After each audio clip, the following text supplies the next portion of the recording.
مسجد اقصی مسلمانوں کے لیے ایک مقدس مقام ہے، کیونکہ ہمارے نبی حضرت محمد صلی اللہ علیہ وآلہ وسلم جب معراج شریف پر گئے تھے تب آپ نے یہاں قیام کیا تھا، مگر اسرائیلیوں نے اب اس پر زبردستی قبضہ کیا ہوا ہے۔ اسرائیل کے وزیر اعظم نیتن یاہو کی حلف برداری کے ایک ہفتے کے اندر ہی اسرائیل کے قومی سلامتی کے وزیر کا مشرقی یروشلم میں واقع مسجد عیسیٰ کا دورہ بہت زیادہ تنازع کا شکار ہو گیا۔ مسجد اقصی مسلمانوں کے لیے مکہ کے مسجد الحرام اور مدینہ کی مسجد نبوی کے بعد تیسرا بڑا مقام ہے، مگر یہودی اور عیسائی اسے یروشلم کا نام دے کر اپنے لیے مقدس مقام بنا رہے ہیں۔ یہودی مسجد کے احاطے میں داخل تو ہو سکتے ہیں، لیکن انہیں وہاں عبادت کرنے کی اجازت نہیں۔ ابھی تک اس بات کی تصدیق نہیں ہو سکی کہ قومی سلامتی کے وزیر نے وہاں چرچ کی حیثیت سے عبادت کی تھی یا نہیں، کیونکہ عیسائی اسے چرچ کی حیثیت سے دیکھتے ہیں۔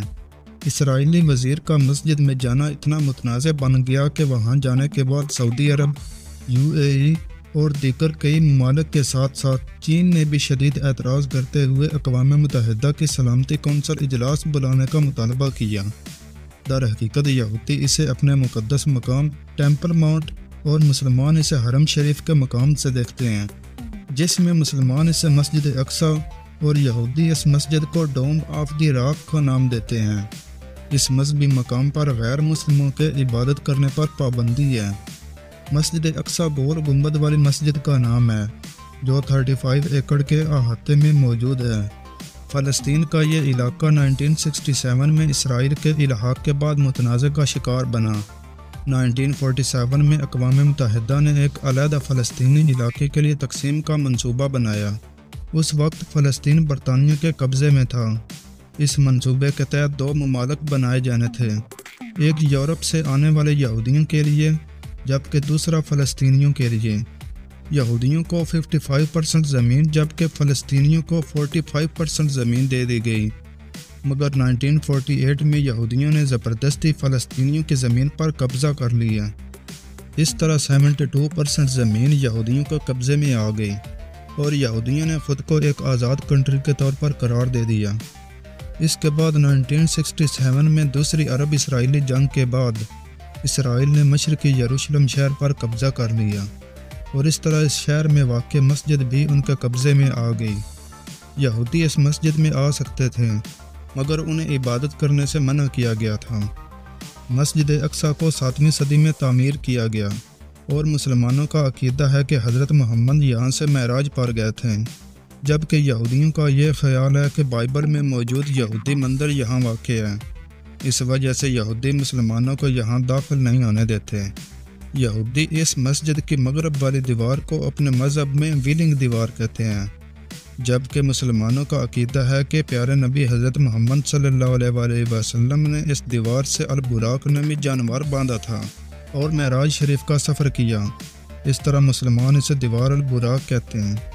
1967 میں اسرائیل اور فلسطین کے درمیان ایک سازش کے تحت ایک معاہدہ کروایا گیا، جس میں سیکیورٹی کے انتظامات کی ذمہ داری ملنی تھی۔ تو اس معاہدے کے مطابق فلسطین کو مسجد کے اندر کے انتظام کی ذمہ داری ملی، جبکہ اسرائیل کو اس کی بیرونی سیکیورٹی کا انتظام ملا۔ لیکن اس دوران ٹیمپل انسٹیٹیوٹ نے جو ٹیمپل ماؤنٹ پر یقین رکھتا تھا، اس نے مسجد اقصی کی اندرونی سیکیورٹی بھی اسرائیلیوں کو دینے کے لیے دباؤ بڑھانا شروع کر دیا، کیونکہ وہ اس جگہ پر ایک یہودی مندر بنانے کا ارادہ رکھتے تھے۔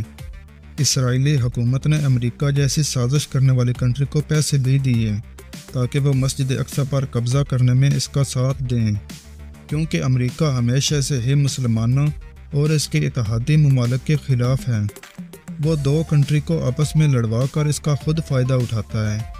اس کے بعد 1999 میں اسرائیلی حکومت نے یہ اعلان کیا کہ وہ مسجد اقصی کو شہید کر کے اس کی جگہ پر مندر بنائیں گے، جس کی وجہ سے فلسطین اور اسرائیل میں شدید جنگ بازی ہوئی، جس کے نتیجے میں اس وقت 20 فلسطینی شہید ہوئے۔ اس وقت سے لے کر آج تک فلسطین اور اسرائیل میں تنازع جاری ہے، کیونکہ مسلمان اسے مسجد اقصی یعنی جس کا ذکر قرآن مجید میں بھی ہے، دوبارہ اسے اسی حیثیت سے دیکھنا چاہتے ہیں، جبکہ یہودی اسے ڈوم آف دی راک، جو ان کے یہ مقدس مقام ہے، اس کا نام دے کر اسے مندر بنانا چاہتے ہیں۔ اور اس ساری سازش میں امریکہ اس کا ساتھ دے رہا ہے۔ اگر دیکھا جائے تو مسجد اقصیٰ کے لیے جنگ صرف فلسطینیوں کا حق ہی نہیں بلکہ ہر مسلمان کا مسجد اقصیٰ کا دفاع کرنا فرض ہے، کیونکہ جس طرح حرم شریف اور مسجد نبوی مسلمانوں کے لیے مقدس مقام ہے، اس طرح مسجد اقصیٰ بھی مسلمانوں کے لیے اتنا ہی مقام رکھتی ہے۔ اس وقت فلسطین اب بھی مسجد اقصیٰ کے دفاع کے لیے اسرائیلیوں سے جنگ کر رہا ہے۔ اگر مسلم ممالک اتحاد بنا کر فلسطین کا ساتھ دیں تو وہ آج بھی اسرائیلی یہودیوں سے مسجد اقصیٰ کا قبضہ چھڑوا سکتے ہیں اور اسے ایک مقدس مقام بنا سکتے ہیں۔